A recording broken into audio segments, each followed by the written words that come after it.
బడికొచ్చినమా 2-3 క్లాసులకు పాఠాలు చెప్పినమా పోరలకిచ్చిన హోంవర్క్ చూసి కాపీలు దిద్దినమా పరీక్షలు పెట్టినమా పేపర్లు ఇచ్చినమా తక్కువ మార్కులు వస్తే ఓ 2 దెబ్బలు వేసినమా అన్నట్టే ఉంటారు చాలా మంది టీచర్లు.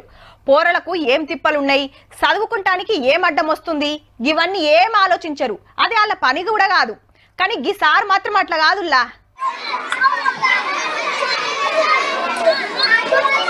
అటు వాళ్ళు ఉయ్యాలూగుడు, ఇటు జారుడు బల్ల జారుడు, వీళ్ళు గిల్ల గిరికలాడుడు, ఇటేమో గోలీలాటలు. ఇదంతా చూసి ప్రైవేటు ప్లే స్కూల్ అనుకునేరు. పక్కా సర్కార్ బడే. మధ్యప్రదేశ్ రాష్ట్రం శంకర్ చమన్ నగర్ ల చిన్న బడిది.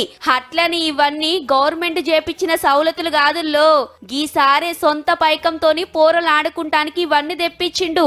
అంతేకాదు బడికి సౌండ్ సిస్టమ్, పోరలు పగటిలు బువ్వ తినేటప్పుడు కూకుంటానికి పరదలు, తిన్నాక చేతులు కడుక్కుంటానికి నల్ల, ఆడనే బేసన్లు, చదువుకుంటానికి బుడ్డ లైబ్రరీ. హగో చెత్తసుత సారే ఎత్తిపోస్తున్నాడు. సర్కార్ని అడిగితే చేయకపోనా సారు, మీరెందుకు ఖర్చు పెట్టిర్రని అడిగితే మీదికెళ్ళి వచ్చే పైసలు బుడ్డ బుడ్డ రిపేర్లకే సరిపోతలేవు, ఇక ఆడుకునే వస్తువులు కావాలంటే ఏడికెళ్ళి అవుతుందని స్వచ్ఛంద సంఘ పోలింత ఆసరైతే సారే చేపించిండట. ఈ సౌలతులు చేసినాక కొత్తగా 30 మంది షెరీకైర్రట బడిలా. అందరూ బుడ్డ పొరలేనాయే. ఊకే చదువుకుంటా కూకుంటే మతికెక్కది. అప్పుడప్పుడు గిట్ల ఆటల్సు తాడియాలని సారే గీ ఉపాయం చేసిండన్నట్టు. పోరల గురించి గింతగానం ఆలోచన చేసిన సారును తారీఫ్ చేయాల్సిందేనుల్లా.